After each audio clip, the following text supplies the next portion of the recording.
Welcome. Today I will be reviewing my first piece from a microbrand, and I'm so happy to be able to share it with all of you. Up today is the Spinnaker Croft. Just a quick shout out to It's About Time 1010 on Instagram for being so gracious to lend me this piece for review. Thanks for this, man, and I'll be sure to do it justice. The Spinnaker Croft is aptly named after Robert Croft, a US Navy diving instructor who, in 1967, became the first person to free dive, that is, diving without breathing equipment, going beyond 200 feet or 61 meters. I guess Spinnaker is using this as a metaphor for how they want to set records and to have that spirit for adventure, which is alright by my book. However, at first glance of the Croft, I thought to myself, oh look, another homemade diving watch. However, that thought quickly disappeared as I took a better look at the dial and then noticed the originality of the design that has gone into it. Firstly, I noticed that the dial is textured and looks almost rough to touch if you do touch it, but you won't be able to, not unless you break the watch open.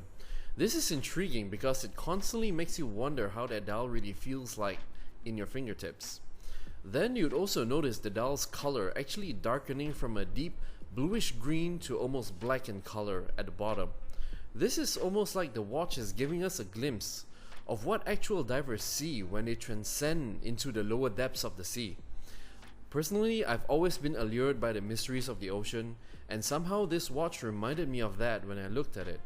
No other watch has ever resonated so strongly or had such an impact on me, which was a surprise, and coming from a Microbrand watch, no less. Anyway, in my opinion, one of the key defining features of the Croft would have to be the bold and wide hands, topped off with a pointed tip.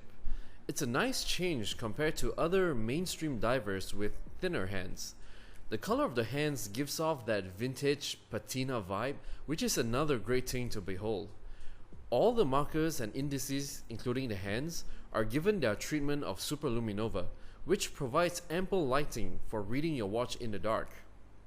One small gripe that I have with the dial, however, is the Spinnaker logo. I enjoy being able to see the branding of the watch, whether it's a Seiko, Omega, or Rolex. Unfortunately, in this case, the logo simply isn't big enough, nor is it painted in a color that makes it easier to see or read. I would have preferred the words to be maybe in white or a deep dark red to really emphasize the branding. But when it comes to actually reading the watch, it is very easy to see everything you need with just a glance. The second subdial is also a nice design feature that adds to the overall attractiveness of the watch, although the longer hour and minute hands can sometimes obstruct it from view. In case you're wondering, the movement is what allows the subdial to exist at the 4 o'clock section there, but more on that later. Oh, but before I forget, now I'm not sure if this just happened to my particular model because I don't see other reviewers having this problem, nor do I see them mentioning it, but the Cyclops window on this watch is absolutely horrible, and it makes reading the date from one angle at a time practically impossible. It's as though the glass is not shaped properly, which leads to distortion of light within, and distorts the person's view of it. This is a really great shame. The Croft measures 43mm in diameter with 14.5mm thickness and is 51mm from lug to lug.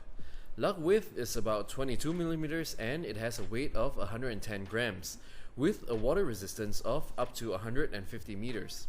Now, I typically wear 40mm watches with 42mm being my absolute limit, but I can tell you right now that this watch wears much smaller than 43mm. This is all thanks to the stainless steel case with its standard barrel shape and downturn lugs, which allows the watch to hug your wrist, making it look and feel smaller. One design issue I have with the case is that on the side of the watch, you will notice the Spinnaker words being engraved on the side. And when I saw this, I instantly had mixed feelings. I get that the company just wants to use some additional space to market itself better, but putting it like that on the side of the watch impacts negatively on the overall look. The effort could have instead been put into improving the legibility of the brand on the dial itself and keep the side of the watch bare. or maybe just to have a smaller logo of the sales on it. Although it doesn't really matter, because who could really see the side of the watch like that anyway? Even for yourself, you'd probably have to bend your neck or stretch your arm out straight to see it. So it's basically quite pointless.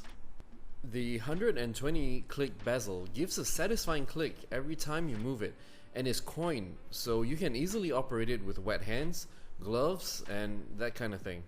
The numbers are clearly printed and easy to read. Plus, there's also an applied loom pip at the 12 o'clock section. Thumbs up to Spinnaker for the attention to detail. The screw-in crown doesn't have any crown guards, which is again another effort to have that vintage vibe for the watch. It is easy to screw in and out, and naturally has the Spinnaker sail logo engraved in it. The watch is powered by the Japanese Miyota 8218 movement. It is commonly used amongst microbrands and beats at 21,600 beats per hour or 6 clicks per second. It has a power reserve of 42 hours, which gets fully powered up after about 40 turns of the crown when winding. You can see this movement from its open case back, which is always nice, and you can spot the Spinnaker sticker on the rotor.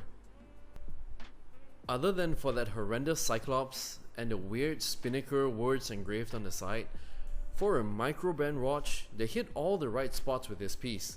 It's a diver that doesn't try too hard to mimic other divers, and it exudes a lot of its originality, which personally is not bad. Yep, not bad at all. As I mentioned in the opening, this is my first Microbrand watch brand that I'm reviewing, but seeing what Spinnaker has pulled out of its hat, I'm thinking this won't be my last review for the brand, and I do hope that other Microbrands will try to be as original as possible with their pieces too. That's it for this episode. I'll be sure to bring you more fantastic watches next week. Until then, Penang Watch Guy, out.